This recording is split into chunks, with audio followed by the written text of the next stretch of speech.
Well, we'll see what happens. We will see what happens. Going live. Hello, hello, hello. Looks like we got audio and everything's working on the YouTubes. What's up, people? Who's in the house? Who's in the house? It's Chris Schultz, one of 4 people here. Yeah, it's probably going to be a small group tonight because, you know, I didn't really publicize it that much. I just put it up on Facebook and just thought, you know, why not? I'll do a little makeup live stream for not being around Sunday. I think we got like, there's a bunch of people on Instagram because I'm doing this at the same time on Instagram. But I'm going to shut off Instagram in a minute here. And I don't know, come on over there and let's chat. What do I got going on this week? I'm doing a demo of a really nice Klon-ish pedal called the Sunrise right now from BJ Press. Sounds great. So I was working on that today. What else?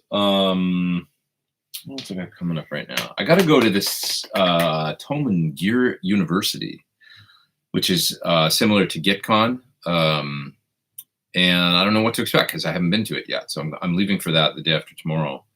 And there's going to be a bunch of cool folks there. Warren Hewitt from Produce Like a Pro, Spectre Sound Studios. Who else is there? Paul Davids, bunch of people. So it's kind of like GitCon where we all get together and make a bunch of videos about stuff. But because it's at Thomann, they've got this incredible facility in Germany, and they're basically kind of like the Sweetwater of Europe. And so they've got just this unbelievable facility with tons of gear. So I guess making some videos there will be interesting because we can get our hands on all kinds of stuff, you know. So that's going to be fun. So watch out for that coming up a little bit later on this week. I'm headed there Thursday. I won't arrive till Friday. It doesn't start till Saturday. So you'll probably see videos start coming out early next week or something from there. And obviously Sunday night, I'll be there. I'm going to try and do my live stream from there at the regular time next week. My goal is to hit it at 11 a.m. Pacific Standard Time, but I'll be in Germany, so it'll be nighttime there. So I'll figure out how to make that happen, just kind of organize it. And who knows what might happen if I can rope some other people into getting involved into being a part of it. You know, kind of sitting there with me, maybe answering some questions. I don't know. It was really fun the last time I was at GitCon and Rick Beato. We did a live stream and Phil X showed up because he just walked in and we were sitting at the bar and we sat there for 2 hours and talked about underrated guitar players. It was a really fun live stream. So that was on Rick's channel. So I hope it's something like that where we can just, you know, collaborate, get together and do my live stream next week at the regular time. But with, somebody's mentioning Glenn Fricker. Glenn Fricker's going to be there. Yes, he is. So yeah, maybe get Glenn and like, I don't know who would be. I'm going to, as soon as Saturday will be the first day. So then Sunday evening, I figured it'd be around, so it's 11 a.m. So is it 8 or 9 hours ahead? I'll have to check. So it'll be, evening time in Germany. And hopefully, I can rope a bunch of people into just, having a couple beverages and doing my live stream. I hope so. So anyways, okay, guys, I'm going to sign off on Instagram. I'm sorry I wasn't looking at the chat or anything like that. I will later, but I'm really trying to get you to just go over to YouTube. So you guys go over to YouTube, and then I'm going to go say hi to these folks over here. And thanks for listening to me BS for a few minutes. All right. And we're going to share that. Hi, guys. Who we got here? Aloha from Honolulu. I'm jealous. Oh, man. Kyoki Heller in Honolulu. Let's see, what is it about 4 p.m. or something?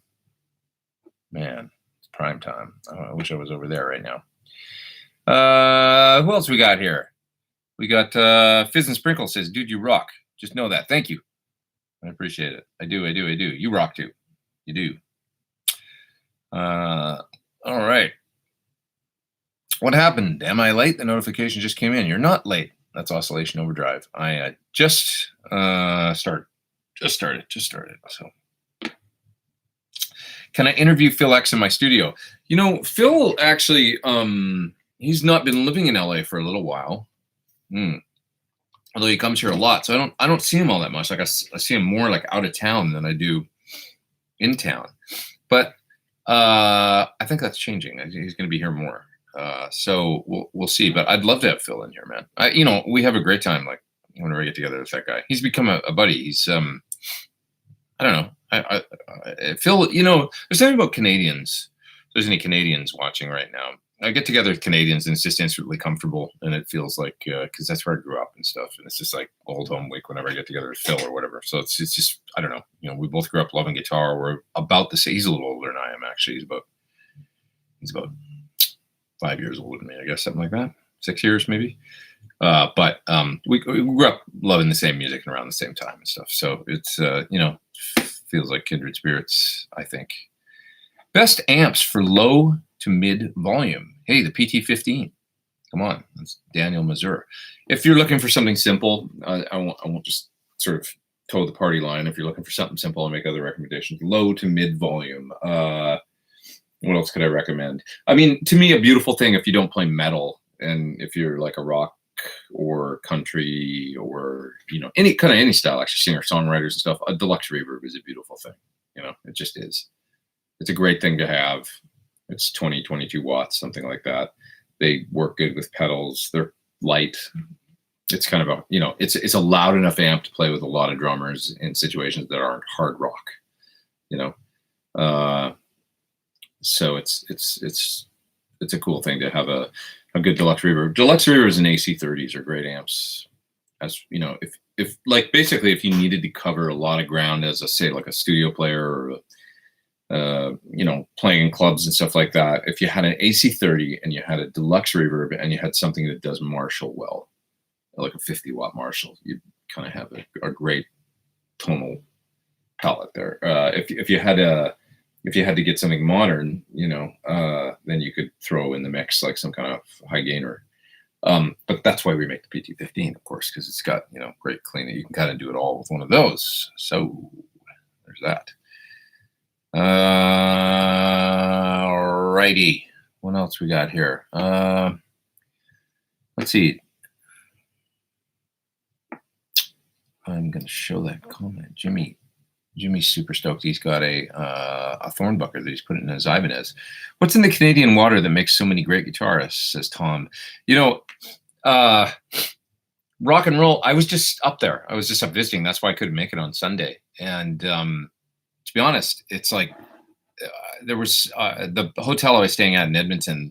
I generally, like when I stay places, I like to stay where I can go out and walk around and like go get something to eat and maybe, go grab a drink, get some coffee, whatever. And it's like real local, like to the hotel. So I always book hotels like that. So right across the street from my hotel, there was a really cool pub and there was 4 bands playing that night. By the way, this was Sunday night. And it was kind of punk rock. So there's like 4 sort of like, band that sounded kind of like AFI or something like that. And then like 4 punk bands on a Sunday night. I loved that. I thought that was great. So there is lots of live music going on in Canada, and Edmonton's got a cool little scene. That's where I'm from. That's where I was. And it's got, seems like there's a lot of musicians. I met some guys on the street that knew my channel and, hey man, we watch you, we love your YouTube channel, and lots of guitar players around. It seems like, I don't know, live music is, and people work on it up there. And 4 original bands, by the way, right? Which was really great. Like that there was 4 original bands playing music on a Sunday night, not covers, rocking out their own tunes, and they had people there. Like it wasn't a bad attendance. And then right down the street at the what's it called? The oh God, is it the Continental? If there's anybody watching from Edmonton, the blues. I think it's called the Continental. God, I can't believe I can't remember because it's such an old hotel / bar that's been there forever. But it's a blues bar, and it's on White Avenue. And there was a blues band in there playing on Sunday night, and they sounded really good. They were great. There was only like 8 people watching, but they sounded terrific. Actually, the guitar player was really good. Anyway, nice to see some live music up there. Any thoughts on the Sir Andy Wood signature guitar? Andy's guitar is the one that I actually don't think I've ever played.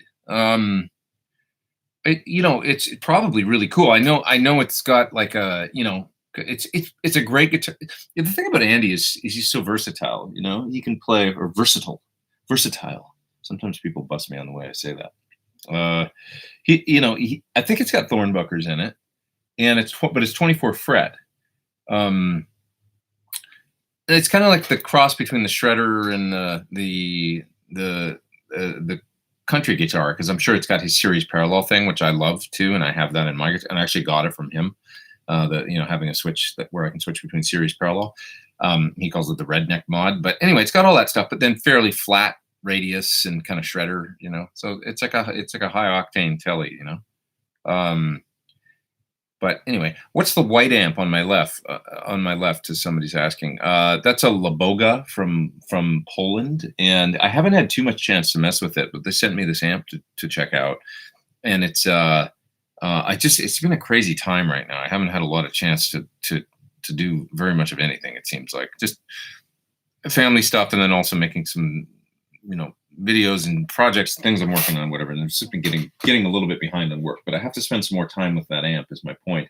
It's kind of I want to say it's a little bit sort of like Dave Friedman's small box. So it's got a clean channel and it's got a gainy, Marshall-y thing going on. It's a 50 watt. But I gotta spend a little bit more time with it. Thoughts on the Mark V? Says Mr. Ramirez. The only Mark V I ever actually played was the 25 watt. And it sounded pretty good for what I was playing. Excuse me. I had dinner and I'm hiccuping. Got a New Orleans iced coffee here from Blue Bottle. It's delicious. Mark V. So I played it at Michael Thompson's house, and it sounded really good the way he had it set up. But I just really played it on a lead tone. I thought it was pretty cool, but it was one of those little 25 watt ones. I don't, those amps are deep. Mesas, it's like it's you going down the rabbit hole because there's a lot of settings and with the EQ and the whole 9 yards. I have to spend some time with it. Anyways, all right. What else we got here? What are my thoughts on NOS tubes? That's a great question from Charlie. Do you use them? What do you like? I do have like a small stash of NOS tubes. Like I got a quartet of Muller DL34s I haven't used. I got a couple pairs of the Siemens ZL34s still that are pretty fresh. I've got some new old stock preamp tubes. I've got a couple boxes of them around here where I just kind of bought them over the years. Recently, like in my old Marshall there, that one right there, I put an NOS, like probably a GE or something in V2, which totally transformed the amp because whatever was in there, I think was maybe even like defective or just like a low gain. It wasn't sounding very good. That amp sounds great now, that old Marshall. It sounds really good.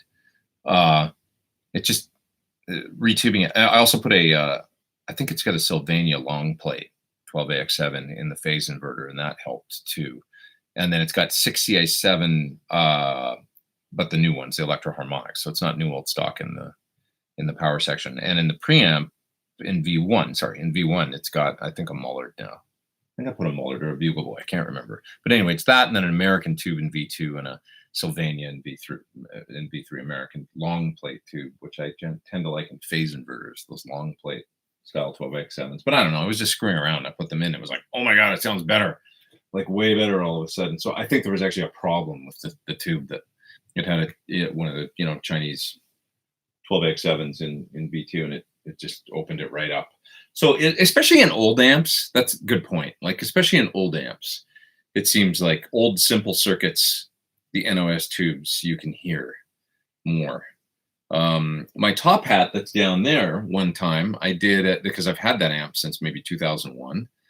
And it's basically a Marshall Plexi. I did a 12AX7 kind of shootout thing. This was years ago on the gear page, and maybe 2004 or something. And I put up a bunch of audio clips for people to listen to. It's kind of pre-YouTube almost, I think, which is weird to think, right? But I on some site I put up a bunch of 12AX7 clips where I was comparing in V1 a bunch of different ones. And in that amp, I really liked the Bugle Boy and the Mullard in V1, and the RFT sounded pretty good too. And you could hear the difference, especially the JJs are like darker. Anybody out there that's messed much with those will know that they're kind of those JJs, they just kind of make it down dark, But the Bugle Boys, something about the sort of 60s Bugle Boys, Amprex, they just have a really, and then V1 and a Marshall circuit anyway. They have this great big everything sound, like everything's going on. I don't know, I really like that. So that's just, I'm not very scientific about it. There's people that know way more than me. Like if you get going on the gear page about NOS tubes, there'll be people that are like, oh, what you want is the, you know, this version of this Mullard tube from this era for this amplifier, and then you want an RCA black plate for this era or whatever, you know, and I don't actually get that tweaky about it. I just try things until I like a combo. But I will buy them from time to time, you know, just to kind of have. And I bought old Mazdas and Mazda, Teslas, you know, the original Czech Teslas, and Mullards and stuff, Mullards and all kinds of stuff. So yeah. What else we got here? Let's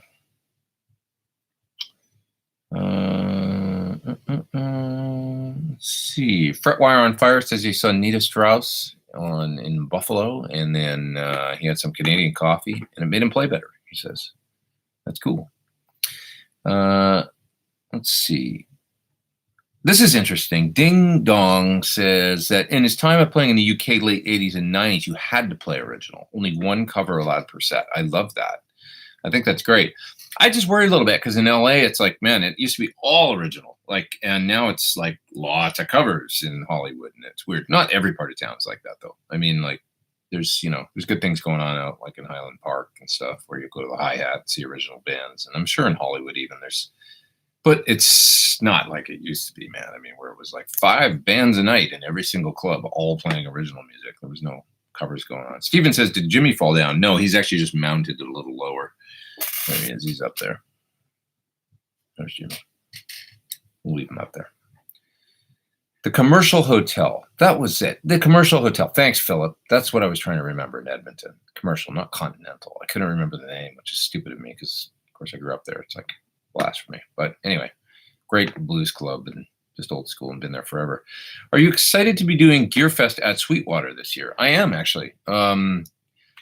Yeah, so I'm doing a thing at Gearfest similar to the demo or the clinic, I guess, that I do for Sir, which is where I track a song in the clinic. This time I'm going to use a Helix though, for the thing at Sweetwater, because Line 6 wanted me to go do it. So I said, sure, I bet I could do that with the Helix and just try to tackle that and sort of show off its strengths. And so I came up with a song and a whole bunch of presets, and, you know, different types of sounds and different sort of things, and I wrote it last week, and I really like it. Actually, it turned out pretty cool. It's about 1:45 long.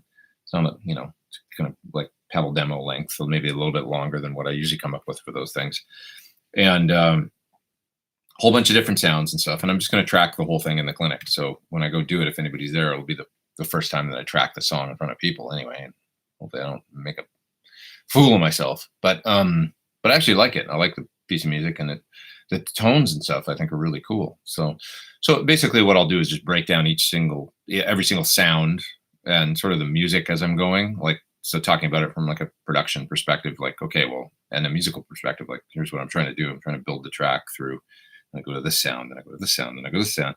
And the whole while sort of highlighting hopefully different things that the Helix is good at doing. So that's my plan. And yeah, I am excited to do it. I've never been to that thing. I hear it gets bigger every year and that it's become quite a thing. So I'm interested to go see it. I'm not going to be around that much. I'm only there on the Friday, but I wish I could probably, you know, like stay the Saturday and maybe spend some more time. But I'll try and see as much as I can on Friday, even though I'll be working a lot that day. Acoustic guitar recommendation. That is from I Do Kill Unicorns. Don't kill unicorns. Let them live. Acoustic guitar. Depends what you want to do.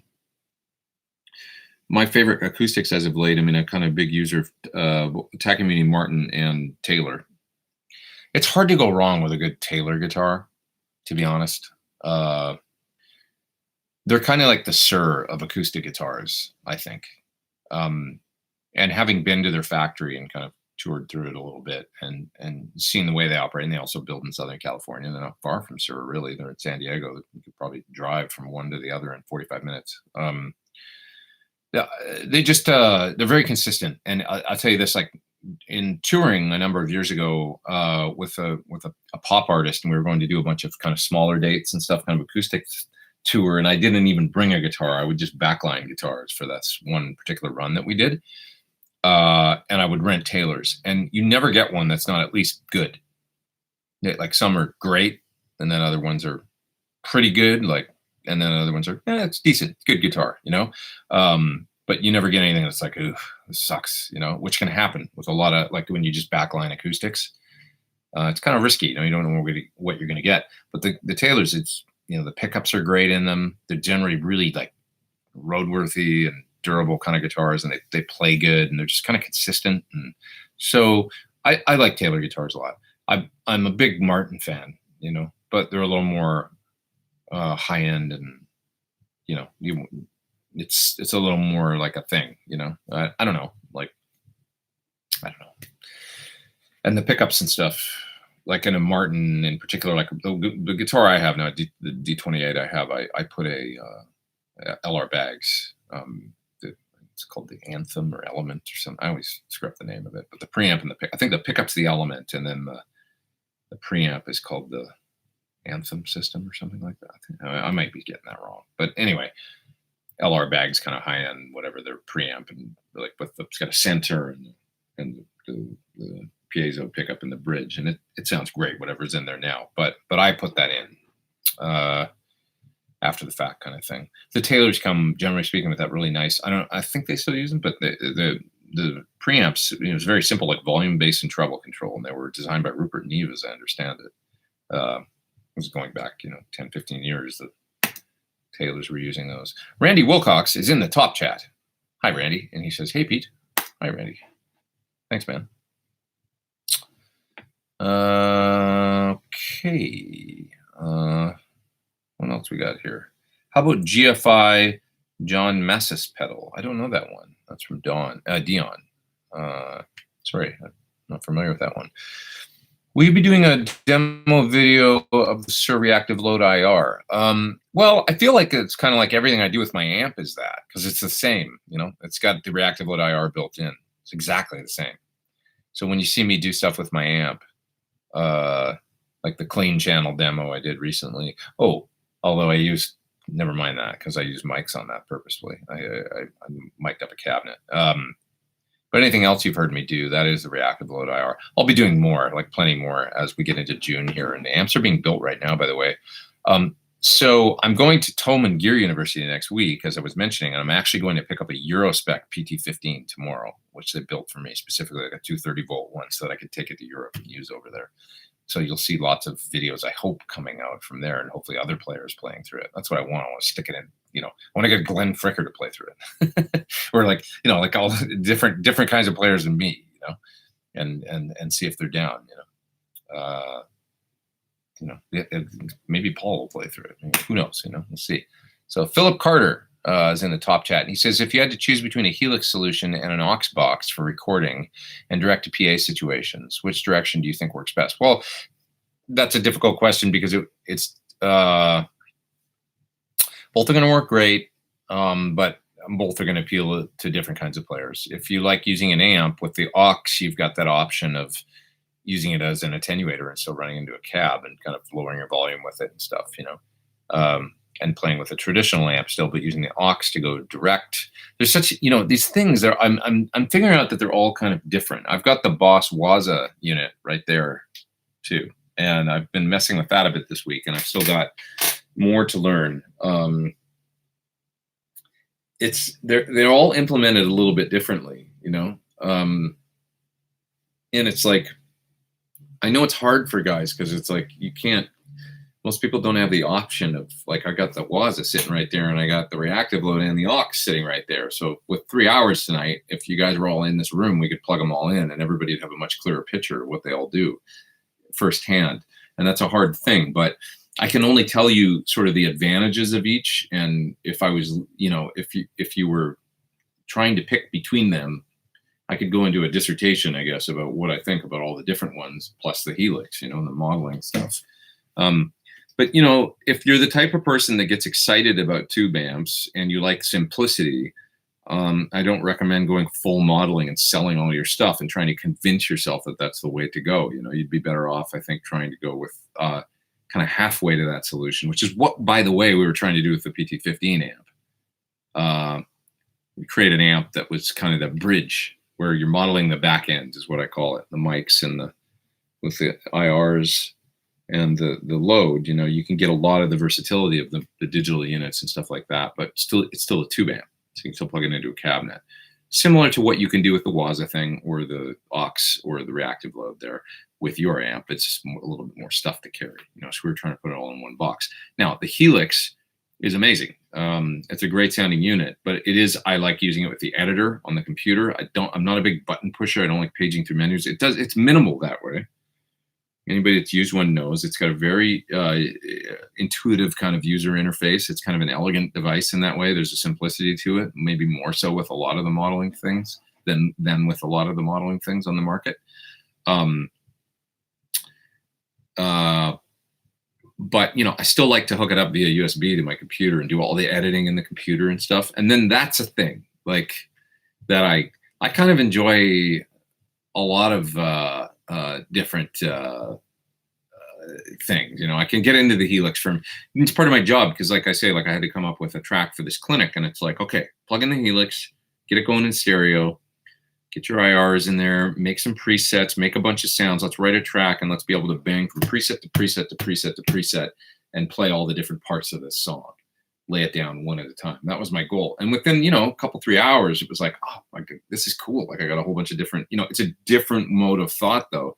And I don't know that everybody wants to conform to that, It's like, I guess that's part of my gig is like, I have to do that, figure out how to make that work and then go back to like right now, I'm making a demo with this Sunrise pedal. That's, it's a Klondike pedal. What it looks like. It's cool. It sounds great. Just running this into, what was I using it to? I was using it in my old 71 Marshall. And then the aux, simulating it. I actually using like a 410 basement style cab for the first sound that I did in the tune. So almost JTM 45-ish kind of thing that I'm trying to do with it or basement. And yeah, and then get into that thing. Like, okay, just amp and pedal. That's it. No, I don't know. I don't even know what I'm saying anymore. What was the question? That was Philip Carter. Thanks, Philip. Yeah. So anyway, just depends on whether you're like a diehard, amp person that likes simplicity, or whether it's best to ask yourself, like whether if you want a lot of versatility and you're kind of a technical person, you're like, I like making presets. I like saving sounds and having a lot of options. Then the modeling thing's great for that. If you're like, I just want a few cool tones and I don't like messing with gear that much. I like to play my guitar, well, then you're an amp person. And if you're somewhere in the middle, that's what we made the PT15 for, or a reactive load and amps, or the aux and amps, or the Wazza and amps, that kind of thing. Bill is up in the top chat. He says, these live streams helped me finally get a real rig together. I'm glad I was able to help. Oh, you got a Comet 60. That's a nice amp with EL34s because it'll run. Interesting thing about a Comet 60 is it'll run 606s or EL34s. They designed it to do both. I just talked to Hoagie yesterday on the phone, by the way, from Comet. He's a great guy. He's a very, very nice guy. And they make terrific amplifiers. You got a Fryette power station as well, too, with delay, reverb in the loop. You want a 412 with greenbacks to finish off. Any suggestions on which? That's a great question with that particular amp, the Comet 60. Normally I would just say just greenbacks, but because it's Comet 60, they are kind of a very versatile amp that have a beautiful clean thing when you run them lower. And that can be nice with H style magnets, the heavy magnet of a G12H style magnet. So that's a tough one. You might want to consider, that's a pretty nice amplifier. It's pretty, you spent some dough already. I mean, maybe you want to go all out and get some crazy cool cabinet, like a Carry White or whatever those ones are that Landale uses. And, like a really nice cab like that with 2 greenbacks in the top and 2, maybe Greenback 75s in the bottom could be cool.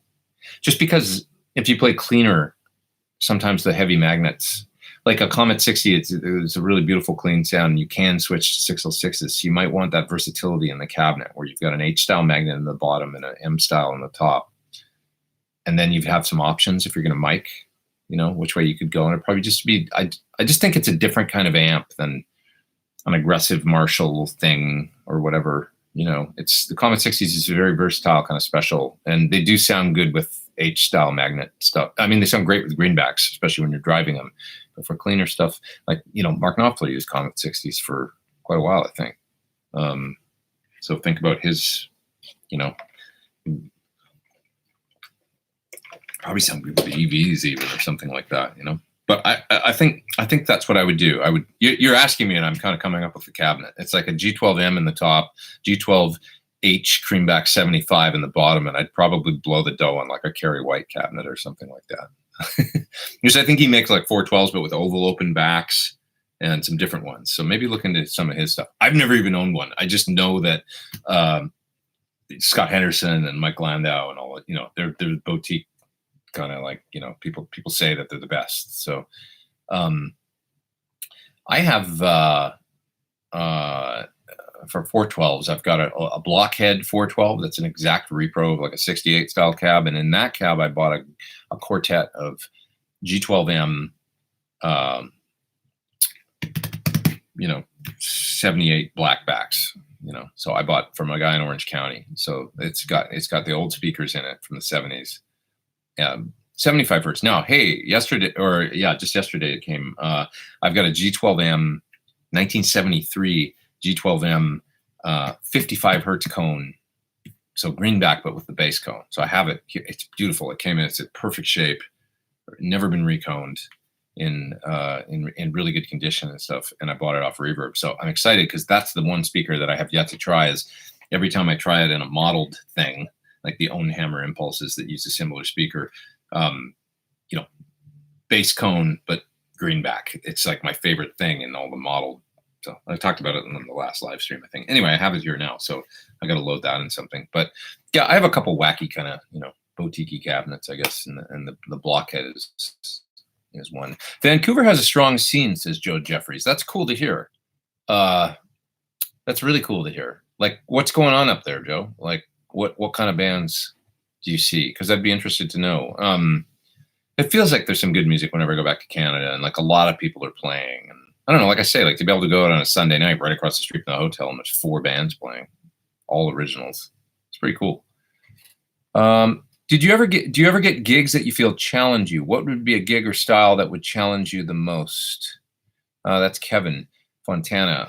Yeah, I mean, like that Queen gig I just did with Mark Martel. That was very challenging. I had to learn 13 Queen tunes. Now I'm going to do another one. They have another, their regular guitar player in their band, the guitar player that does it's called the Ultimate Queen Celebration is the band.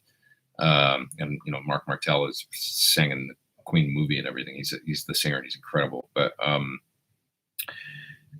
Tristan Avakian is the regular guitar player. He's a great guitar player, and occasionally he's got other things going on and he needs to sub it out. So I've become a sub for that, and which I'm happy to do. But very challenging to learn like a whole set of because playing Queen is not like you know, there's a lot of chromaticism going on. I mean, it's like classical music, you know, a lot of it. So learning, you know, Killer Queen, Bohemian Rhapsody. You know, the easy tunes are like another one, Bites the Dust, Fat Bottom Girls. Fat Bottom Girls is tricky though because the turnarounds and stuff. It never quite does the same thing twice. So although it's kind of a blues rocker, it's deceptive and it's, you know, there's a few things that you can't screw up about it. But anyway, that was very challenging because I didn't even get rehearsal with them. So I had to go out and do the gig. And it was like, you know, there was a good solid like 2,000 people there or something like that. And I had to do the show with no rehearsal really. And I maybe got a 5-song sound check, but Bohemian Rhapsody, Killer Queen, I did those cold. Like we didn't have time to sound check them. So I just walked out and played that shit with them, you know? And it was like, that's hard. It's like to never have played with these guys and then just go out and do those tunes. And you kind of just have to, it's like driving into a snowstorm a little bit, but actually it was really comfortable and fun. Once I got into it, I was like, "Oh, this is a lot of fun." I mean, because this music's so great that it's a lot of fun. So, having said everything I just said about live music and everything, but hey, come on Queen covers with Mark Martel singing. That's pretty special. So I'm happy to go. You know, I'm super stoked I get to be a part of that, and I hope there's more. Definitely, he's a really nice guy, by the way, Mark Martel, and a great singer. Not seeing many super chats. Said dances reluctantly, so I decided to do one. Thank you. Up in the top chat, Mr. Dances reluctantly, always here. I do appreciate it. We got 313 people, which is awesome because it's not Sunday, and this isn't usually when I do this. So I'm really stoked you guys are here. Here's a good question from Craig. Do you think there is a feel loss with an aux or Wazza? Wondering if I should stick with mics or not. A feel loss? No. Well, here's the thing: is like there's so many components to this. Like if you're on, like, so you're saying you're wondering if you should stick with mics or not, but do you have cabs on stage? Because if you have cabs on stage, but maybe you're on in-ears, it really depends on your situation, you know? Like if your cabs are off stage anyway, and you're on in-ears, that means you're going through a D to A converter, like at the monitor desk, is your signal's going to digital and getting sent out wireless, and there's latency. It's going into your in-ears. And now you're listening to the guitar like this. Like, so what's creating the feel loss at that point? So I don't sense any kind of feel loss with like any more than, you know, you're already the disconnect is there, right? So maybe you're talking about recording though. So wondering if I should stick with mics or not. Feel loss. I mean, there's always something great about using microphones on cabinets, and there being no, you know, I guess that sort of like, I don't know, man. I mean, the IRs are so close, and once it's in a track and stuff, it sounds, you know, it's incredible what they're doing now. You know, I'm still trying, by the way, the Wazza. I'm not. I figured out a few things about it, and I'm still like, I want to ask them a couple questions and talk to them about a couple things actually before I, you know, offer up too many opinions about it. I will say this: the load seems really good in it. I was concerned at first about the load and how it worked and stuff, and then after doing some testing, I discovered that the load actually sounds really great in it. You know, I'm still trying to figure out a few different things about it though, so I don't know too much about it yet, to be honest. So I'll leave the jury's out still on that. But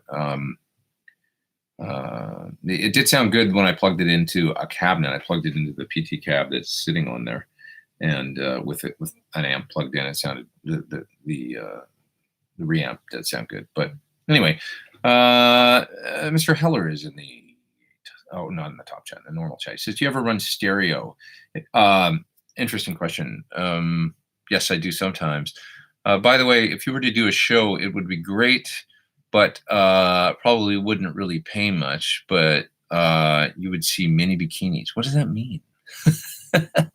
Do a show. Oh, do a show here. Oh, in Hawaii.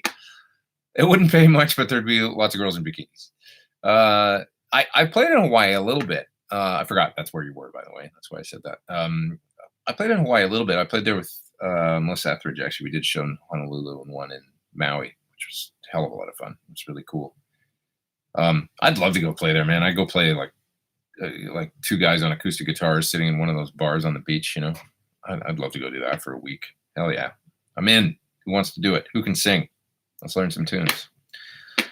What amp would you use to get the ultimate Rolling Stones Keith Richards Telecaster sound? That's a good question. That's Daniel. So when I think of his sound now, he's a Tweed Twin user.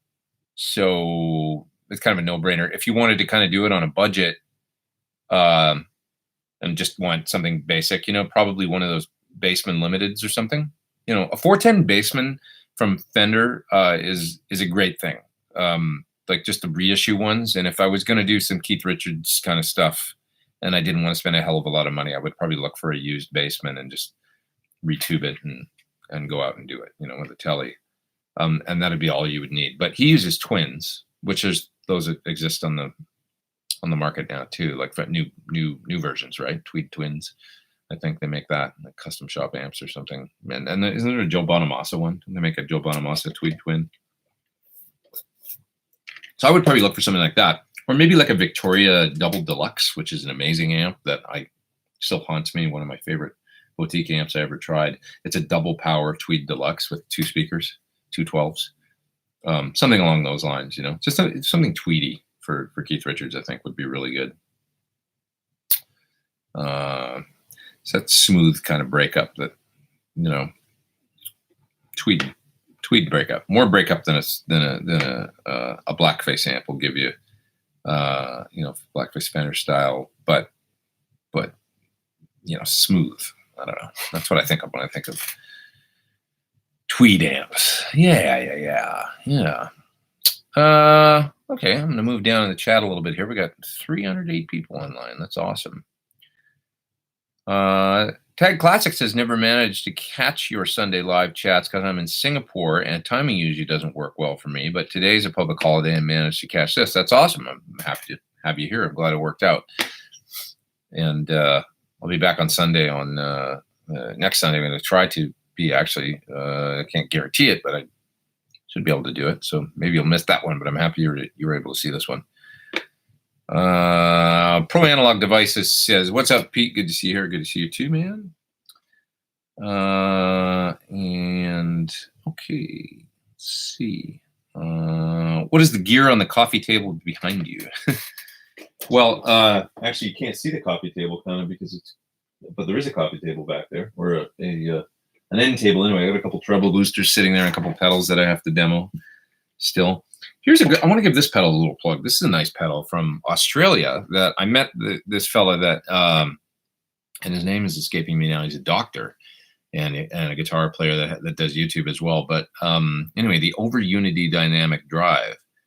And this pedal sounds really good. And he wanted to know if I would make a demo, and I took it home. And as with many things, I just didn't get around to plugging it in for a long time, which I always apologize for. It's hard. It's just you've only got so many hours, and you know, when you get into making a video of a pedal, it's like a couple days of time, you know, and so you know you can only do a couple a week because you spend 4 days a week, and then you got other things to do. It's like, so I can only play through a couple a week, it seems like. So sometimes there's a bit of a backlog on these things. Anyway, so I just didn't get to play through this Over Unity pedal for a while, but it really sounds great. It's got gain, high, low, so 2-band EQ, volume, kind of a vintage and modern mode, I guess, and then it's got a switchable boost that you can switch between a bright or flat.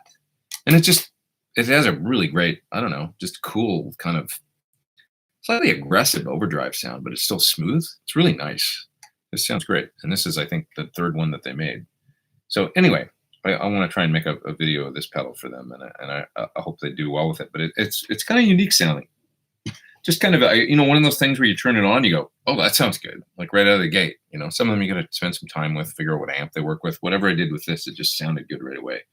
And it's, you know, I think they're just kind of getting started. So, anyways, what else we got here?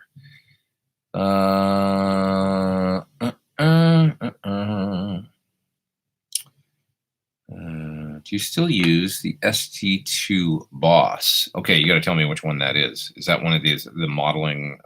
Is that the Plexi one? ST2. That I seem to remember that's the Marshally one, which did sound really good. It was like one of the early kind of what do they call their modeling overdrive? You know, like a Voxy one and a Marshally one. Marshally one. I can't remember the name of it. It was the shit. I'm not. My mind's not working tonight. But anyway, it was the, you know, kind of, it's a modeling overdrive, I think, and it does sound really good. I haven't used it in a long time, but it was really cool. Okay, I've been using 3 mics to profile amps I'm forced to sell via a Kemper summing. This is Kerry Miller in a 192 kilohertz Pro Tools HD session. What do I think of using an analog mag EQ after the Kemper for a live rig? It's interesting. I do know the mag EQ in a plugin, and it's one of my favorite EQ plugins actually to use in UA. So I like the mag EQ. That 2K kind of band is really exceptional in that. I learned that from one of those Pro Mix Online videos with the guy that mixed Imagine Dragons or something. But anyway, he's a big fan of the mag EQ, and he's like a mix tutorial, you know, and that's where I learned about the mag, and I've been using it a lot ever since seeing his videos. So I like the mag, at least in a plugin, which probably means it sounds even better in analog world, I would think. So if your question's specifically about the EQ, they do sound great on guitar, I think. Thoughts on Sir Riot Mini versus Wampler Pinnacle or Pinnacle Deluxe? Similar. The Riot isn't strictly like a plexi kind of high gain plexi thing necessarily. It's just its own kind of thing. But I think that you would have to try them all great pedals. Like you pick 3 great high gain Marshall variety pedals, and you never know until you try them into your rig. You know, you could throw a few more into the ring, the Friedman BEOD, and I really like, by the way, the Little Brute Drive 2, and I can't remember, it's BJF or something, whatever the company is. But anyway, Little Brute Drive 2, which is also a mini pedal, sounds great and very similar in the same vein. There's the number 5 Overdrive from Cinvertech, also great in the same vein. So there's a whole bunch of different ones that you could try that might serve you well. What's a good attenuator for home use? Thank you for helping us new guitarists. That's Raj, or RXG. Good attenuator. My favorite would be the Power Station, and it's a reasonable price too, at $5.99. I just did a review of the Tone King on my channel. It's a little bit more dough, but it works great too. Good attenuator, really good. At $8.99. Yeah, the Power Station is a terrific thing. It just works really well. It's very versatile. I like the fact that it's got effects loop in it, so that you can add some post effects to something like a plexi or whatever. It's a good product. So look at it as far as attenuation goes. There's no good like $3.99 or whatever. There's nothing, you know, in my opinion. I mean, there's hot plates and stuff, and they're okay, but get them all the way down to like a bedroom level, and it's not happening for me. They're okay for shaving off like, you know, 4 dB or 8 dB off an amp, but at low things, the amps sound MIDI and compressed to me with resistive attenuators. So you want to spend at least like $5.99, get the Power Station. It's a load and reamp with a true, you know, great tube reamp, and you can bring up that reamp at any volume. It's just like a, you know, through a 112, pull up that down to, you know, TV volume or whatever. It sounds great. It feels right. It's like the right, you know, it's not all MIDI and compressed sounding. Sounds open and stuff, and it works really well. So, so I know it's expensive, $5.99. So I can buy an amp for that. But yeah, but you are kind of buying an amp. It's got a tube reamp in it, so it's a real tube amp actually. And you know, being able to add post effects and stuff, it's worth it. Let's see. Oh, somebody's recommending for Keith Richards an old Ampeg VT22, affordable, and that's the Exile on Main Street sound. That's true. They played through a lot of those old Ampeg VT22 amps, didn't they, back then? That's true. Keith is using Lewis Electric now, says Oscillation Overdrive. That's interesting. I didn't know that. What's your least favorite Fender reissue amp? Least favorite. I don't know. It's not like I played through them all either, so can't really, you know. I most of them are pretty cool. The Deluxe Reverb reissue, the standard one, is just kind of ho-hum, you know, some of the ones I've tried, but they still sound decent, right? I really like the Bassman reissue. I mean, it's a really good sounding amp to me. It's pedal friendly as hell too. Like you can plug pedals into those Bassmans all day. They're great to rent, you know, as a backline thing, just a 410 Bassman. Deluxe Reverb reissue is going to be way more finicky, you know, because of the bright cap and all that. So those custom reissued Deluxe Reverbs that are like the silver panel ones, custom 68 or whatever they call them, and they don't have a bright cap on the, you know, they're designed for pedals and stuff. They're made to be a little bit more versatile. Versatile, is that again? Versatile. I don't know. But so that's going to be a little bit of an easier ride, I think. The Princeton reissues, same deal, I think. Probably the silver face one, a little bit easier, get along with pedals and stuff like that. Whereas the black face one, maybe not as much, because I think they have a bright cap too. I An amp I really like that's a great, Pete Townsend uses to this day, is those Vibro Kings. They're killer, and you can probably get them used for a reasonable deal. They are heavy as hell, and they're 60 watts. They're not quiet, but man, do they sound good. Vibro King. It's like I think they came out in the 90s, and they're 310s. What a great sounding amp. Really, really good sounding amp. They got a great drive to them, which is that kind of, when you think of Pete Townsend, they're like, I totally get why he uses that amp, because when you turn them up, it's got a great kind of rock and roll crunch, but not too dirty. And at a 60 watts, but it's only 3 speakers instead of 4, and 10s instead of 12s. I don't know, kind of a good middle ground. Kind of, it's not a Marshall Plexi or whatever, or a high watt, but I could see Pete really digging them for. It made sense to me when I heard about him using them. Thoughts on the new green? I'm just skipping around here in the chat, so I'm just going to skip all over the place. Thoughts on the new green Rev G2 pedal? That's for Mr. Santiago. I haven't tried it yet, but they asked me to do a demo of it, so I will. And I think I'm going to see them at the Tome and Gear University next week, so maybe I'll see it there and get a chance to play through it or something. I hope when I get there to do some kind of like, because the Toman thing's a little different than GitCon in that there's all this gear there. So I hope we can do some cool like pedal things, like let's line up 15 delay pedals and try them all, or that kind of thing, like just like have like a free for all kind of like 30-minute pedal demo of like, let's get every overdrive we possibly can and like hook them all up and try them one at a time and then turn them all on, see what kind of noise that makes. Something like that. I don't know. I think it's going to be fun.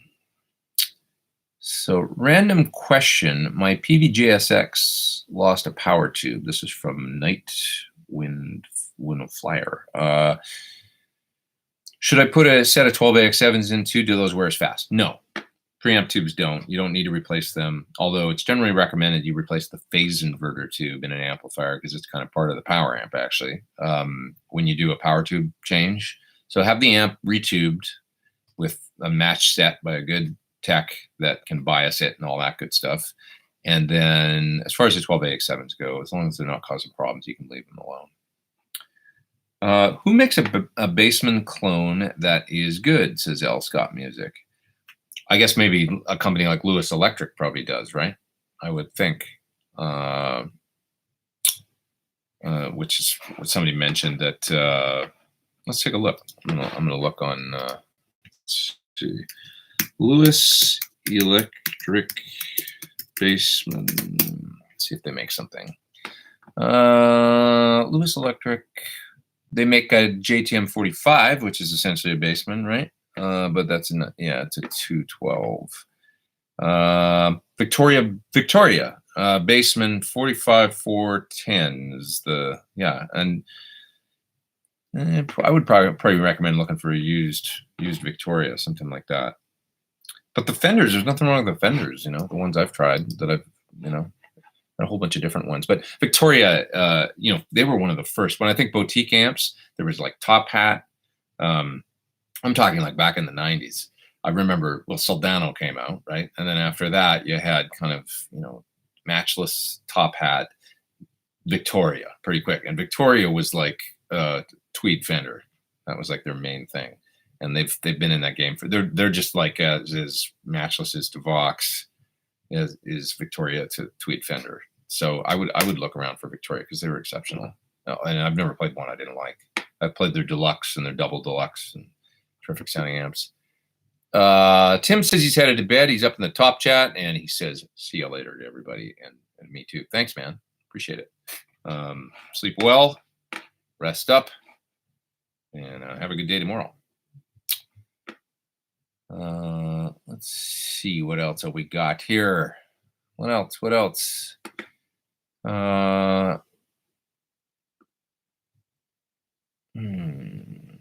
see. Doogie says, really enjoyed your How to Be a Pro Musician series. Everything in that series is true.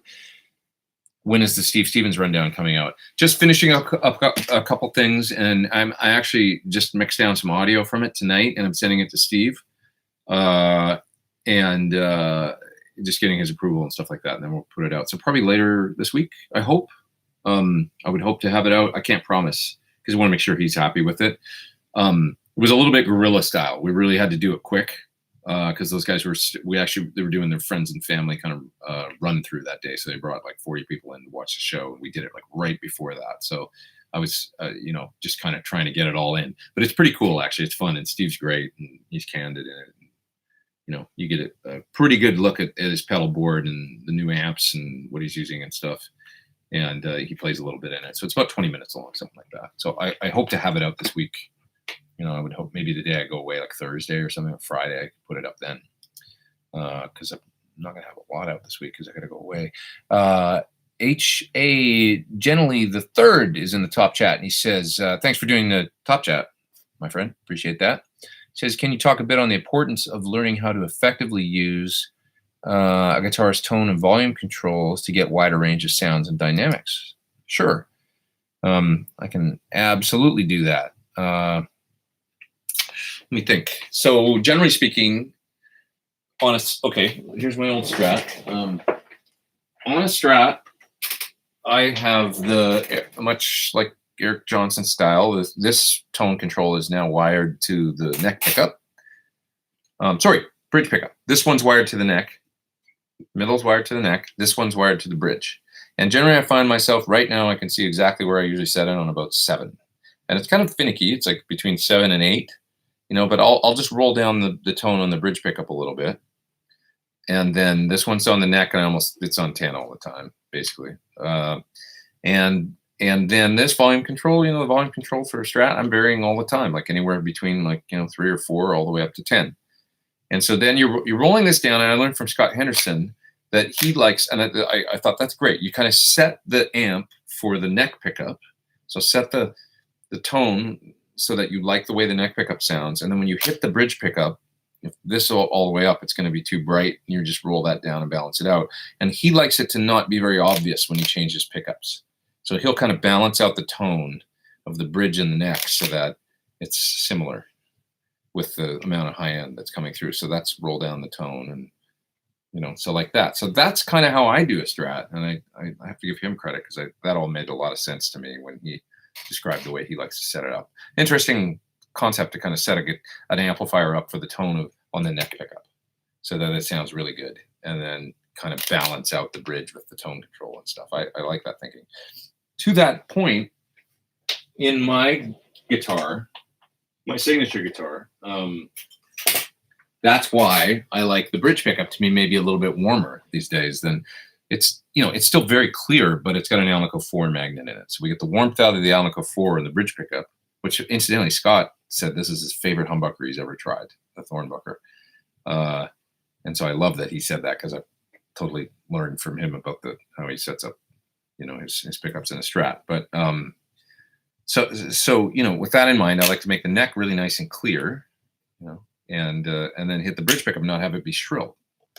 And I try and get that balance without having to change the tone control because I've only got one tone control on this guitar. So that just comes out of the balance of the pickups. So that was really what we were trying to do with the Thornbuckers, was have the most balanced set. So you could just put the switch in, the neck humbucking, 2 humbucking together, bridge humbucking, and would be balanced in all 3 positions. Really important. That's what we're striving for.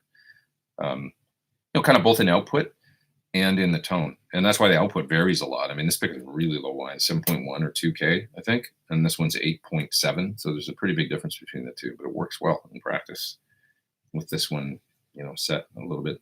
You can have it a little bit higher because it's not so loud. It's the output of it's, but I'd still drop the bass side down. That's the other thing, is I'll drop the bass side on a pickup quite low and then have the treble side up higher. Kind of balance it. There's a great Joe Walsh video about setting up pickups and how he does it, using a clean sound, kind of playing the pickups and then dropping the bass side down lower. And he really gets into, it's a nice kind of layman's kind of perspective on how to set up pickup height. So check out that Joe Walsh video. I'm sure you could search Joe Walsh pickup, adjustment or something on YouTube and you'll find it. Now, beyond that, I use the volume controls all the time on the guitar. I'm always on the volume control, going up and down, and a big part of how I play. So tone controls on humbuckers, don't really change them that much. Not so much, but the volume controls I'm always. And, the whole Jimmy Page thing, somebody else up in the top chat up there. I'll just say it's Night Wind Flyer in the top chat, and he says, a long time ago I flew cargo planes at night, hence Night Twin Flyer. I needed to change my name. Thanks for answering my question. You bet. I appreciate that. And thanks for doing the top chat. So I just wanted to talk about Les Paul for a minute.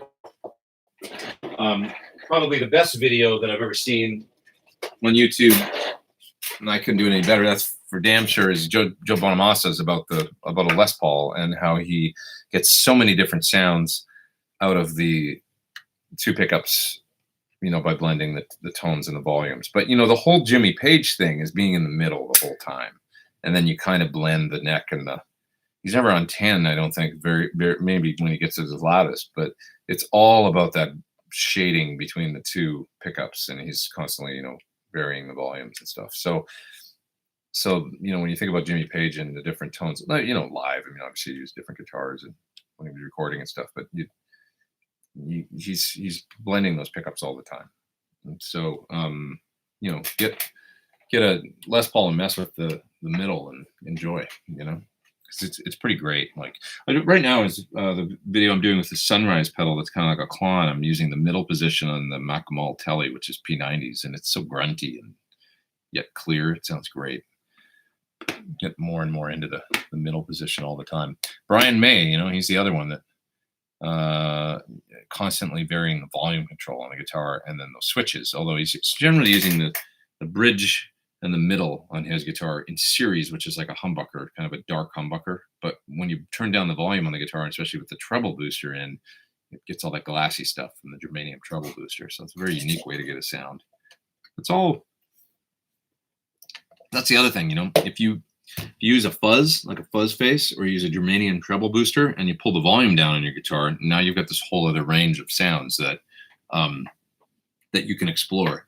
A good fuzz face is so incredible for that, like a good germanium fuzz face clone, and then not just using it for fuzz, using it for clean, because it's really, that whole thing about Hendrix maybe leaving the fuzz on a lot more than we all thought and rolling down the volume on the guitar and doing that glassy germanium cleanup thing. If anybody's if nobody's ever tried that, give it a try. My favorite fuzz I have for that is called the TX fuzz, and it's from Clinch, which is a small Australian company. But he made me this fuzz face, and it's called the TX fuzz. I don't know, like Texas or something. But anyway, I guess that's what it stands for. But it sounds so good, and it sounds amazing when you roll down the volume on like the neck pickup on a Strat with that TX fuzz. So cool. So I love using the controls and getting different tones that way. And the treble booster video I did recently, where I'm playing the Tie Your Mother Down right at the top, and I've got the guitar in like 3, and any hotter than that, and it turns into a bit of mud. But down there, it sounds like magic with the treble booster and the AC30 cranked on 10. It's just like that magic combo, and that's what Brian did, I guess, a lot, was just to vary the volume a lot. Somebody's recommending the Batigs is recommending Grammatico amps out of Austin for a basement clone. Thoughts on THD amps? Good. I also tried a THD amp that was Tweed. Now that you're making me think about it, besides the Double Deluxe, that was another great Tweed. The THD, I played it at Making Music in North Hollywood in the mid-90s, and it sounded great. Really cool. Kind of Marshall-y, I mean, those Tweed sort of basements were basically, it's what Marshalls were derived from. Okay. Jasco says, I have an old guitar with a single humbucker, and it has a switch. How can I tell if it's a coil tap or coil split? I want to replace it. Thanks. Oops, and then I just flipped the chat and lost my place. Well, I can address that question anyway. Take a screwdriver, and if it's an open coil, just flip the switch and tap the coils with the screwdriver. So the metal end was the pen, but yeah, use a screwdriver and tap the open coil. These are not open coil, but hopefully it is. And then you can just tap the pole pieces when you flip the switch. And if it's both, you'll hear it thunk, thunk, thunk, thunk really loud. And then if one of the coils is off, you'll just hear it tap really lightly. And then you hit the other one. It's thunk, thunk, thunk, thunk. Sounds like that. I don't know how else to describe it. And then you'll know that coil is off. The pickup will still pick up a little bit of you tapping on it, but it really has a solid thunk if that coil is on. You'll know if it's tapped or not when you flip that switch. So give that a try. Try any amps with EF86 tubes. I have. I used to use an old AC15 at Linda Perry's when I used to work with her a little bit, and it was cool. You know, my divided by 13 there, this one, is not EF86, but it's got a 5789, I think it's called, or 5879. I'm dyslexic. No, I'm not. But 5879, is that the number of the tube? So anyway, the click channel in the divided by 13 is like an American equivalent, I think, of an EF86. It's a pentode tube, and it's just a single volume and a 5-way selector switch that gets fatter on those divided bys. So that kind of has that thing going on. I don't use that channel that much. It's kind of cool, but I always use the other channel in all my divided bys, as I think most people probably did, using those amps. Yeah. Okay. Juan says, were you able to test the Wazza? What do you think of its continuous, he's in the top chat, by the way, thanks Juan. He says, what do you think of its continuous volume control or reactive load matching? The load sounds really good to me. I have questions for them about the IR loader. Those are my questions. And so I'm holding out judgment on the thing, but the load, and I've compared it against some other loads, does sound really quite good to me. And accurate and stuff. That's the most important thing. That it's not radically different to me than loading with a real cabinet with any reactive load. That's the important thing to me. The power amp sounds really good into a cabinet. I mean, in the brief time that I've tried it, because I haven't had enough time with it yet, really. But so far, digging a lot of things about it. But I'm still holding out judgment on it a little bit. Excuse me. Burping. Daniel says, I'm trying to find an amp that's very versatile and great tone for bedroom levels, about 1K and under. I have a Black Star. Versatile, did I say it right? Versatile. And great tone for bedroom levels and around $1,000 bucks. Anybody out there got suggestions? Great tones, $1,000 bucks. I mean, when you're talking bedroom levels, it's almost best to just go. I think if you look for a practice amp for at home, I would probably just be looking at katanas and that kind of thing, you know, or next tones, the little bosses, you know. If you're specifically trying to get a quiet amp that sounds really great, I think this stuff is great these days. That, you know, just for practice and things, it's look no further. You know, you don't even have to spend $1,000 if it's mainly for at home. You know.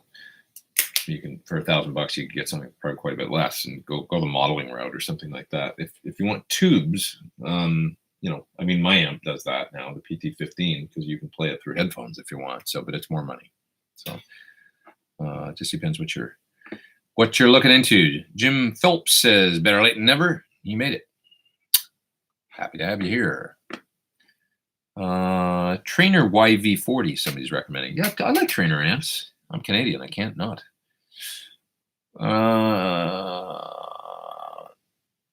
Blaine says, if you have a minute, would you mind showing us quickly that killer riff at the start of your Sir Riot mini video, even unplugged?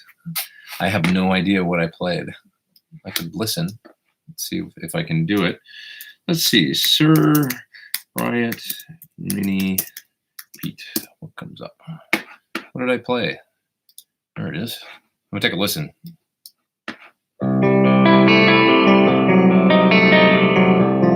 That chromatic thing.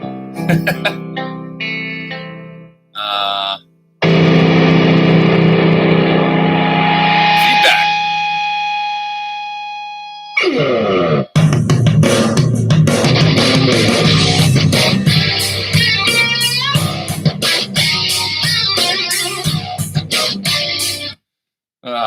I'd have to learn it because it's in drop C sharp, and I don't have a guitar here set up in drop C sharp right now, but I like that riff actually.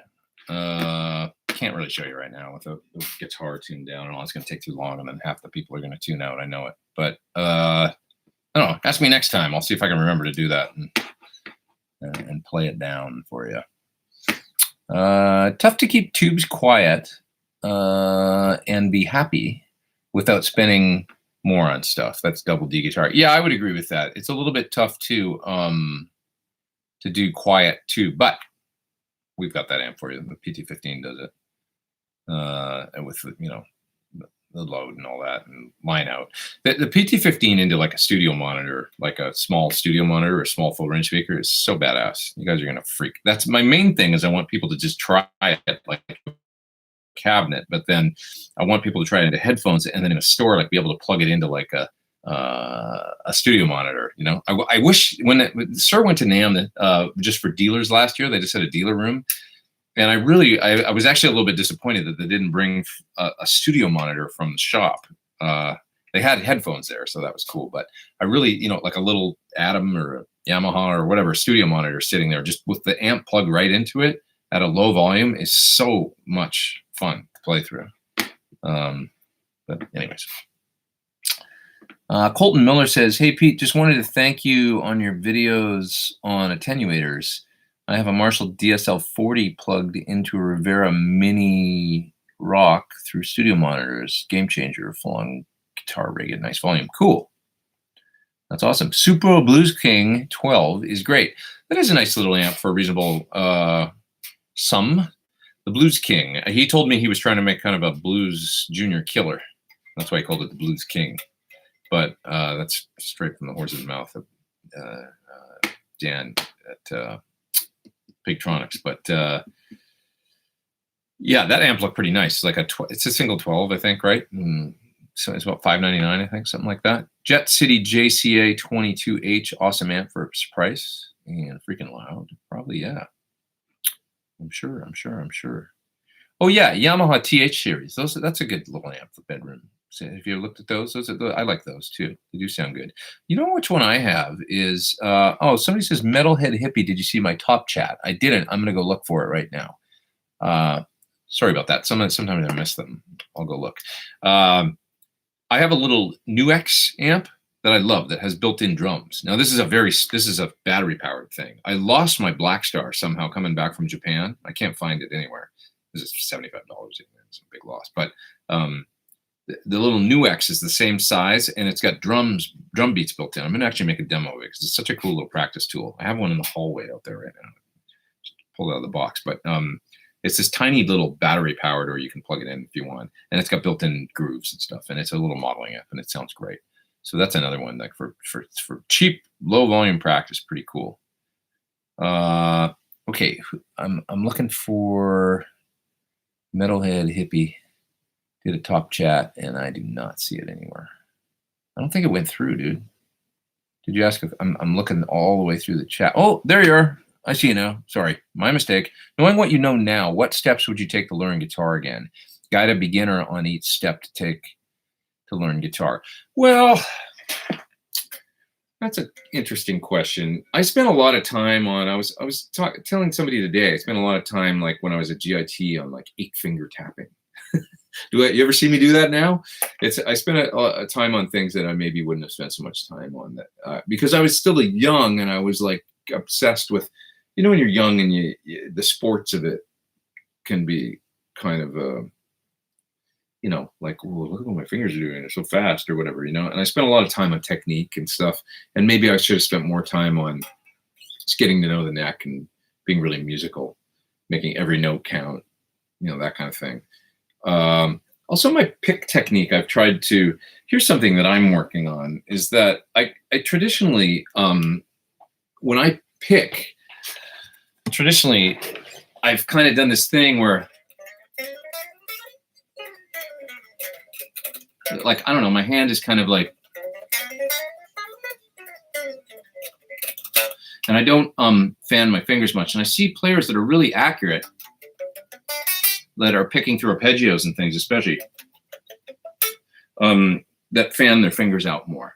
And maybe plant a finger down here, like either on the pickup ring or kind of like, like there's a point of reference for picking down here that I see players, like certain players do. And they seem to have a lot of strength and accuracy in their right hand while kind of having a good point of reference of where the right hand is by planting down here. I always kept these fingers tight like this. And then my only point of reference was the edge of the bridge with my hand. And that's something that I'm still trying to work on. And I wish I hadn't, I don't know. I'm trying to get more used to like stronger and accurate picking, but with these fingers a little relaxed and floating a little bit and giving me kind of like where I am on the, you know what I mean? So there's a little thing that I don't know. I'm trying to make every note, you know, when I see certain players play, like Bonamassa is a great example actually of somebody that he's got incredible accuracy with the pick. Every note is very defined when he plays. Maybe almost too much sometimes. I don't know, but like because there's an even kind of dynamic. But man, has he got control, you know, when he plays. And I like that from a, you know, something I'd like to work on perspective. You know, like a little bit more. You know, he's kind of the opposite of Jimmy Page or something in that way. You know, I guess there's a beauty to both approaches, but that kind of accuracy and the picking and stuff. So that's something that I would, making every note really count and really accurate and really defined and rhythmically and both technically. And I don't know, just all those things. That's kind of some stuff I'm working on now. So I don't know if that answers your question, but guide a beginner on each step to take to learn guitar. Well, each step, I mean, the most important thing with being a beginner and learning guitar to me is being excited about it. So when I used to teach kids guitar, you know, as opposed to showing them, you know, some Mel Bay stuff you know, when it was the 90s or whatever, I would get a kid in doing that, you know, and if I could show them that, or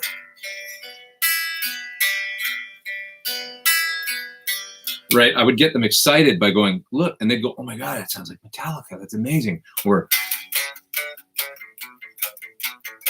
if you could get a kid and you can teach somebody that within the first week or two of playing, and they're like, holy shit, it sounds like I'm playing the song. It's like, yeah, you can do it, you know, and that would be the most important thing, getting that emotion, you know, and that excitement about, hey, I can do this, you know. I would try and teach kids, you know, some songs that they were familiar with is what I'm getting at, you know, and from there, I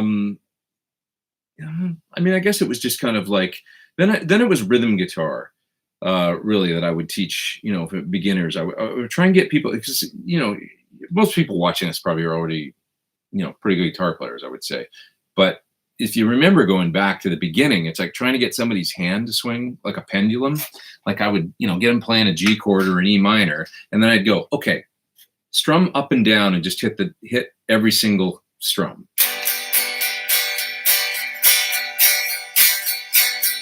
Like that, right? And then I would say, okay, now let's come up with a pattern where we're going to go down. Okay, we're going to hit on the downstroke, then we're going to go up and hit the second downstroke. Okay, and then we're going to hit the next upstroke. So down, down, up. And then we're going to fall down and go up, down, and hit those two. I'm doing this in a condensed version. This would normally take me a half an hour or whatever, right? But so I go down, down, up, down, down, down, up, down, you know? And if you could get somebody doing that,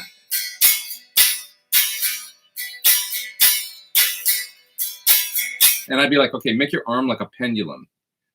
Think of a pendulum swinging, you know, like, or a clock, you know, right? And I would try and get people to do that and develop that rhythm and I go, make your arm so that it's got this steady, even pendulum-like motion to it. And then you just pick when you want to attack, but the arm never stops moving, you know, the strumming pattern, when the pick actually hits the string, that's up to you. You can play different strumming patterns, you know. Anyway, so it's like things like that. And then just trying to get the left hand synced with the right hand. And then eventually I would start showing them, you know, more, and always teaching riffs and things like that. Always teaching music and songs that they were familiar with and wanted to learn. But then it was getting into lead guitar and trying to teach them things like bending and vibrato and stuff, and trying to develop that pretty soon, pretty early on, because I felt like that was the thing that really separated, you know, somebody that sounded like they could just play a few chords on the guitar between somebody that was actually playing and emoting on the guitar. Like if you could bend in tune and then vibrato, it was like, oh, now you're really getting somewhere. You've got a voice on the instrument now. That makes sense. So, I would teach them like to, if we're in the A kind of pentatonic, I would teach them like to hit that 5th fret on the top string and then try and, get the note up there, hold it right in tune with no vibrato. And then I would get them into trying to bend, hold it, and vibrato.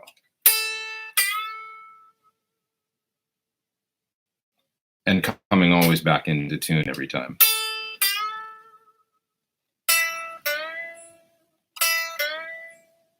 That kind of thing. And then doing half-step bends.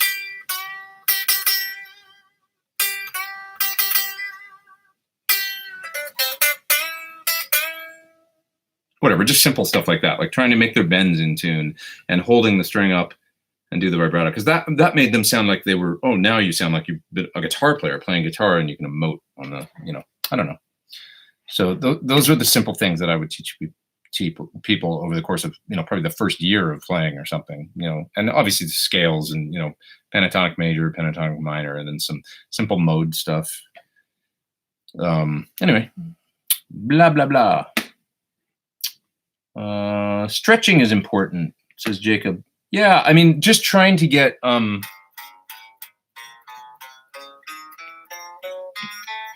would explain that, beginners, they tend to do this, and they're trying to reach with their pinky to get it out there, and it's like, go like this off the neck. Take your hand and spread your fingers like that. Now, just do that on the neck, with your thumb kind of behind, somewhere in the middle of the neck, and I'd show them sort of thumb position from behind, and then just getting them to do that.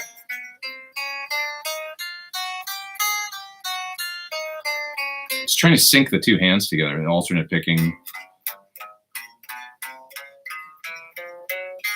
And playing evenly, skipping from string to string evenly, like it's tempo-wise, so dun, dun, dun, put on the metronome, dun, dun, dun, and keeping that even. And I'd say, don't go only as fast as you can, where you can play every single note cleanly and evenly, and then turn around and reverse and come back the other way, also cleanly and evenly. If you screw up or, slow down and start going slower, because the speed will come gradually,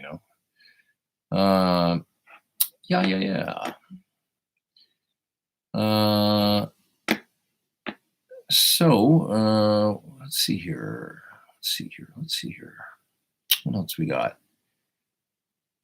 Just bought your signature guitar. Keep it stock, says Joe. Yeah, play it stock for a while. Is Robert Baker here?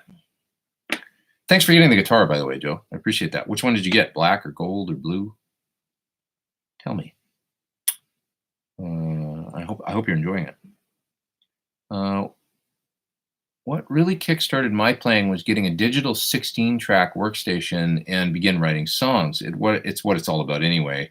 Really my best purchase. And that's my friend Night Wind Flyer, right? Yeah, I agree.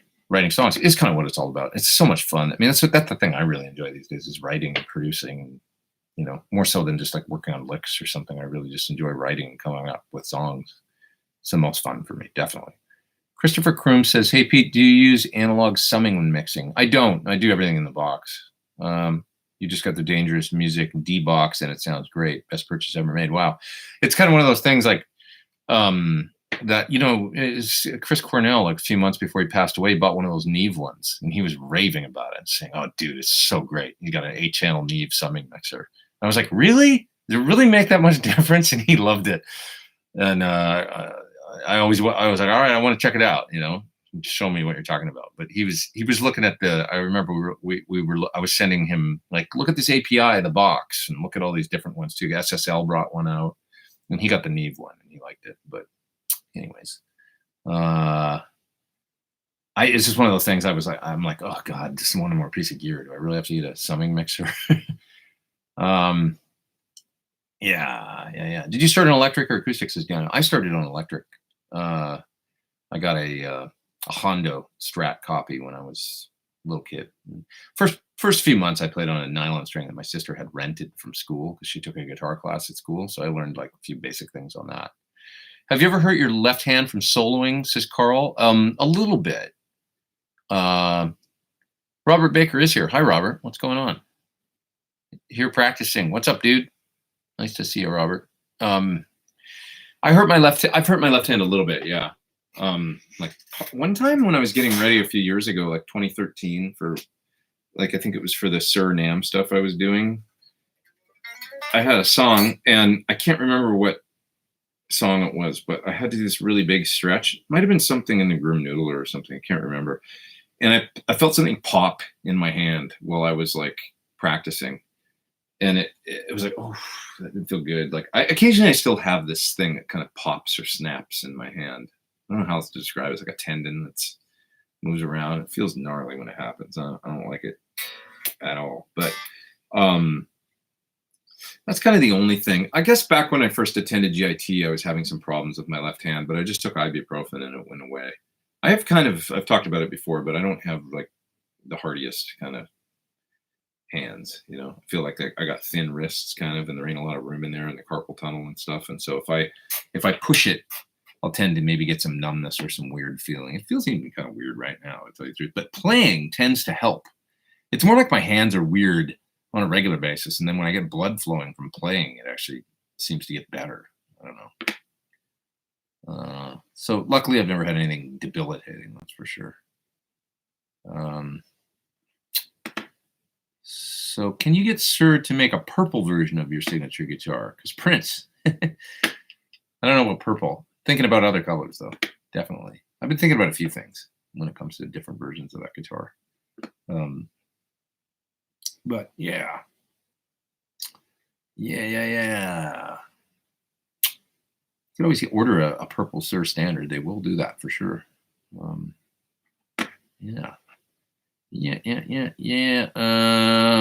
Somebody's looking for a very dead horse is looking for a high gain preamp. Victory Kraken preamp or Synergy Sin 1 plus particular module. Well, okay, so I am going to do a demo of the Synergy stuff. Specifically, I'm going to try using it both with the Helix as in kind of one of the effects loops on the Helix. And then I'm also going to use it with the PT15 to add another channel. So I'll try what you were saying. And this will come pretty soon. Like I got to go to Tolman and then I come back and I do Sweetwater. It's a busy month of kind of flying around, actually. I'm taking 3 trips this month. But then that kind of in the last week of June, I should be able to get some Synergy stuff done. And I want to try using like Soldano module or something different than my amp into the PT15 using the Sin 1 to kind of add a channel to the amp to get an alternate flavor. So I'll be going over that pretty soon. The Kraken, is that how you say it? I don't know. It's the ship, right? The Kraken. I know I mispronounced it in the video because I'm a bonehead, but it does sound great. Really cool. It's got a great kind of modern high gain thing. So that, you know, that'd work. But this I am intrigued about the Synergy and I have it here and I have to plug in the Sin 1 into my amp and try it. So if you can wait a couple weeks, you know, unless you want to get something right away, I will be doing a little demo of it. See, just put on my first set of 9 to 42. Man, what a difference. Not sure if I can get used to them from 11 to 56 and 10 to 54s. That's Metal Hit Hippie. That is big switch. You might just want to go to 10s from 9s, or maybe 9 to 46 at least. You know, I'm actually using 9.5s right now to 44 because I've used 10s forever and then I'm getting just older, lazier. I want to try something a little bit lighter. I like 9.5s a lot. I'm really digging that gauge, actually. If you had to pick one guitarist from your high school who you looked up to, who would it be? From my high school? Jason. That's from Jason. He didn't go to my high school, but when I was in, are you talking about like a high school age, like a famous guitar player? It'd probably be Eddie Van Halen. But if you met somebody that I knew at that age, well, there was a number of people. In my school, there was sorry, he didn't go to my school. He went to the neighboring school, but close to where I lived.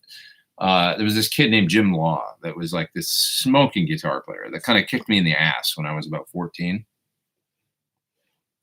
Because he could play like Steve Vai, you know, Eat 'em and Smile had just come out, and he could play Shy Boy, and he could play like all that stuff. He was 16 years old. There was actually like a local guitar contest in my hometown at a bar, and he won, and he was 16. And there was like all these local dudes that were like in their 20s or whatever that, you know, and he, you know, it was like one of those shred guitar competitions or whatever. We'd get up and shred a solo. And like you'd have 10 guys get up shredding solos or whatever, and the Guitar Wars or whatever it was called. And he won the whole thing. And he was 16. He was an amazing guitar player. He just had a lot of, you know, heavy technical skill. And he now, I think he lives back there in my hometown. He had a couple kids really young. Like I think he was with a girl, and I think she, you know, like she got pregnant like really young. She was 18 or something like that. He was 18 too. But anyway, he had 2 kids. I think he had twins at the same time. And I think that kind of like, I don't want to, you know, I'm not talking shit. I'm just saying what happened to him. I think that kind of, he had to get a job and really bear down, I think. And he ended up working for an oil company and moving to Houston or something, I think. But he didn't really do, you know, he didn't like, you know, go to Berkeley or something after that, because he had a family at that point, you know. So he's got 2 full-grown, you know, adult kids now for sure, you know. But anyway, he was an insane guitar player. I remember his whole, you know, Steve Vai, Eddie Van Halen. When I met him when I was 14, and we played briefly in a band together, and that really kicked my ass to kind of make me practice acting. He was a very good guitar player for his age. So, but it was that time too, you know, it was 85, 84, 85, 86. And it was an interesting time in guitar. Looking forward to hanging at Sweetwater. Robert, you're going to be at Sweetwater. That's cool. I didn't know you were going to be there. I'll be there Friday. So that's Robert Baker. Yeah, let's hang out for sure. Friday evening or Thursday night. I'll be there Thursday. I think I get in kind of late, but I'm not sure actually. Servando Flores is in the top chat, and he says, thanks for sharing your knowledge and talent with us. What's your opinion on how a Strat trim should be set up, floating, decked, or blocked? Thanks. I appreciate that. Thanks for doing the top chat. My Strat, that's my old Strat here, is set up kind of Jeff Becky with the bridge quite, you know, I think it pulls up about a minor third or major third on the, I can't remember right now. I think it's a minor third on the G, and then a major second here and a minor third on the first, something like that.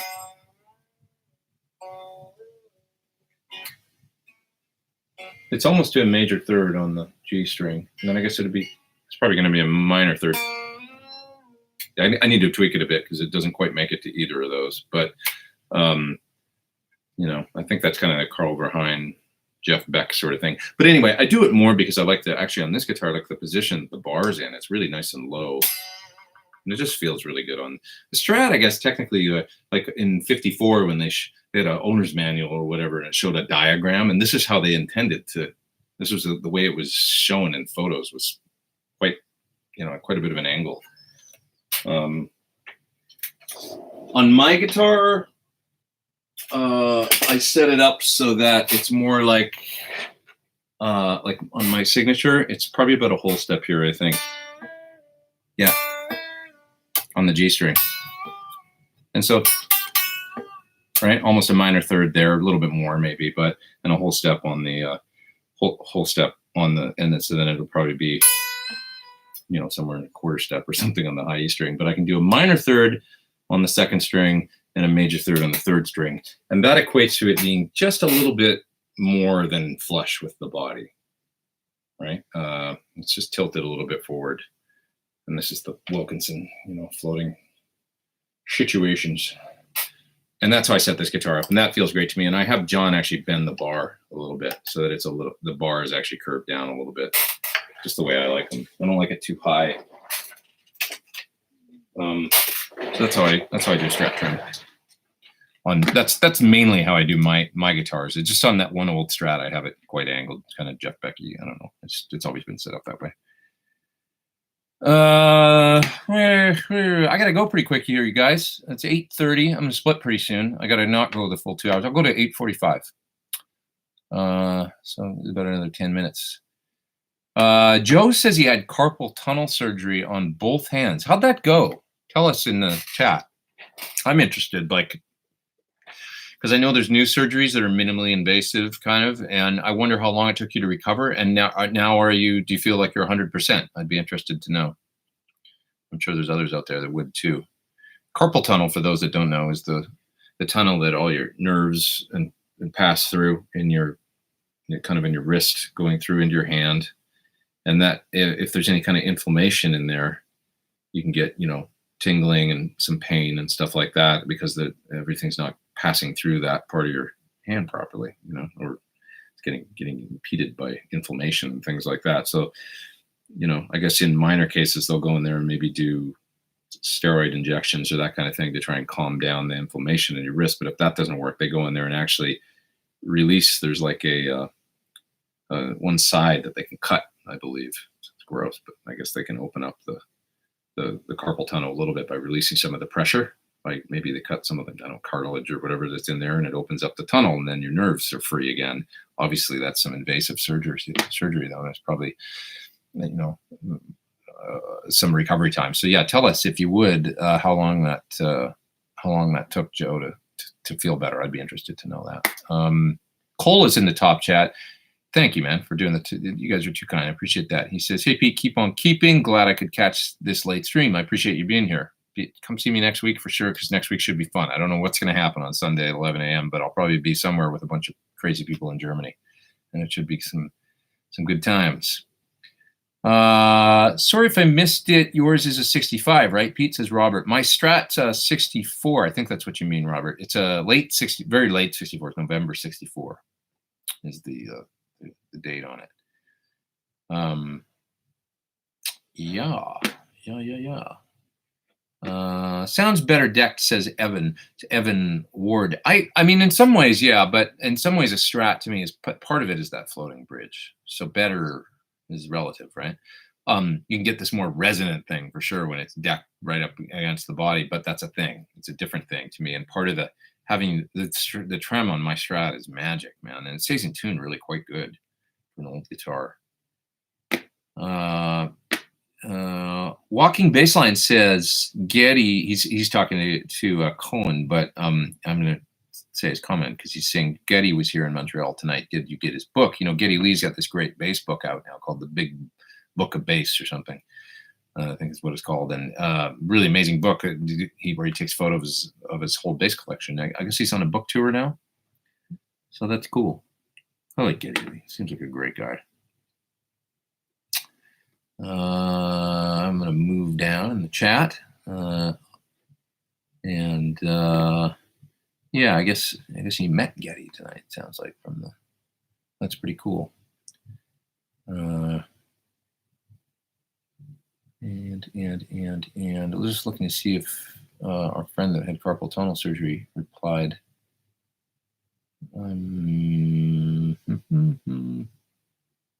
Took about 6 months to get back, said Mr. T.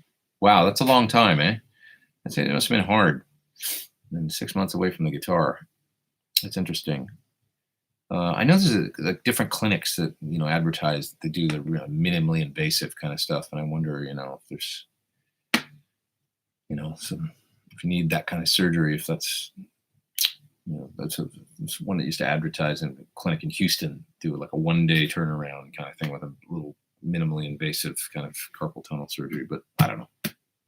Never had it done. So DHJ81 is in the top chat, and he says, great info, always learn so much. Thanks, man. How do you hold your right arm hand when you pick arpeggios? Wrist is hurting from positioning and tension. Well, certainly stay loose no matter what you do. I don't know. I mean, like when I do, if it depends on whether I'm like sweeping or something, or if I'm, I guess I'm just, right? I don't know. I mean, it's like I say, I'm trying to kind of fan my fingers a little bit more than I used to. I'm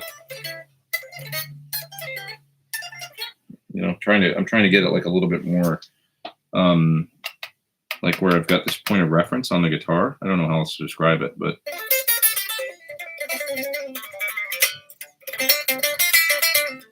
you see right now when I was playing my hand, I went to my old thing because that's my comfort zone. Like kind of like if I don't think about it,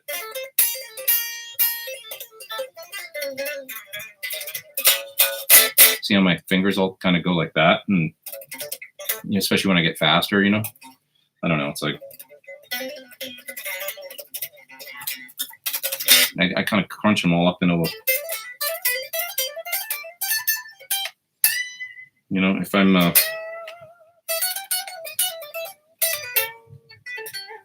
don't even know what I'm playing. It's playing bullshit, but and occasionally I'm hybrid picking, but I'm trying to get them so that they can just stay loose all the time, and be a little bit more, be accurate, but leaving these ones kind of, so this, I don't know, like not this thing. So that's all. Still learning. I'm still learning. Right. All right. What else we got here? A friend of mine had his arm crushed in a plywood pinch roller. That sounds terrible, says Preston Smith. Mashed the muscle and meat away from his bones. Ugh. He was able to pick up guitar again in about a year. Persistence always pays. Yeah, for sure. There's always a way back, I guess, right? I see your palm is almost planted against the guitar. Yeah, it is like this. If I'm,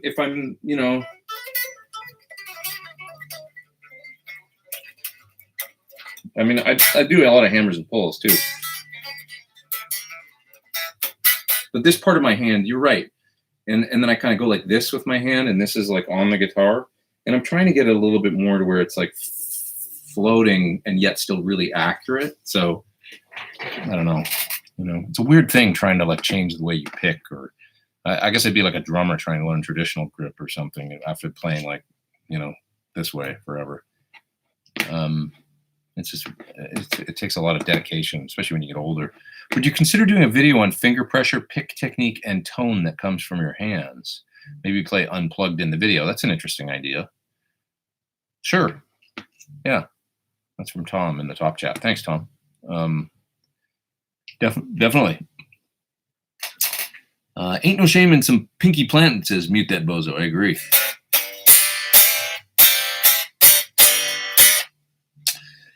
Pivot palm from bridge, move forward to chugger mute, says KXM Rock. Pete, ever try 18-volt guitars, says Alan. I have not, no. I haven't. Let's see. Tamas Verok says, I have a Sur Classic, I hope I said your name right. I have a Sur Classic Pro Lefty, and when I bend any string, it goes flat too much. Is that normal on your Surs? Is that with the trem? Probably, right? You could just put more, like another spring in the bridge. Should help. More tension, or you can always deck the trem and then it won't go flat at all. But generally speaking, if you want it to not bend so much when you bend a string, and then like when you're doing double stops and stuff, try more springs. Maybe have the guitar set up with if it's got 2 now, have it set up a 3, or if it's got 3 in the straight, maybe angle the 2. I don't know, different things you can try to try and get less dive. Okay, another couple minutes, guys. I'm gonna split. I got to work on this demo for this Sunrise pedal. I want to get another rhythm guitar part and the bass and at least a lead guitar part done for this thing tonight, and then I can put out this video later in the week, as well as this video with Steve Stevens I got coming. Saw Steve's band last week actually with Geezer Butler, on bass, Deadline Ritual. And they're a killer band, so be sure to check them out. They've only got a couple songs out now, but they've got two songs out with videos, and there'll be a whole album coming soon. They're going to Europe to do a bunch of festivals. So if you're in Europe, go check them out, because they'll be at like Download and all the big Rock AM Ring or whatever they're called, all those German festivals and Belgium and stuff. I'm sure they're all over the place.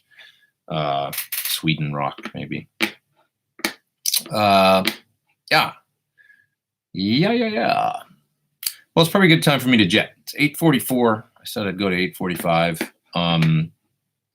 Thanks for bearing with me and hanging out on a Tuesday night instead of Sunday. And like I say, next week, same time as usual, Sunday, and I'm going to try and put together something cool for Sunday night. Maybe I'll be at the hotel or so. Hopefully that, I can, if it could end up be just little old me again. But as long as I can find some high-speed internet wherever I am and stuff, and talk some fun people into it. I hope that you know, I can get some of the other people that are, like I say, it's Paul Davids is going to be there. I'm forgetting a bunch of people. Guitar Sensei, he's going to be there from Canada. He's got a big channel. Paul Davids is in Spectre Sound Studios and Produce Like a Pro, and lots of other people that I can't think of right now. I'm sorry to them, but hope I can talk some of them into doing my live stream with me and have some fun. And it was cool doing it, like I say, last time I did one of those things with Rick Beato and Phil X, because he just came up with a theme, which was brilliant. He said, all right, underrated guitar players. And then in the comments, it was all like, you know, a million underrated guitar players, and they'd pop up, and then we'd debate amongst ourselves about them, you know. Oh, Rory Gallagher, for sure, you know, that kind of thing. So it was cool.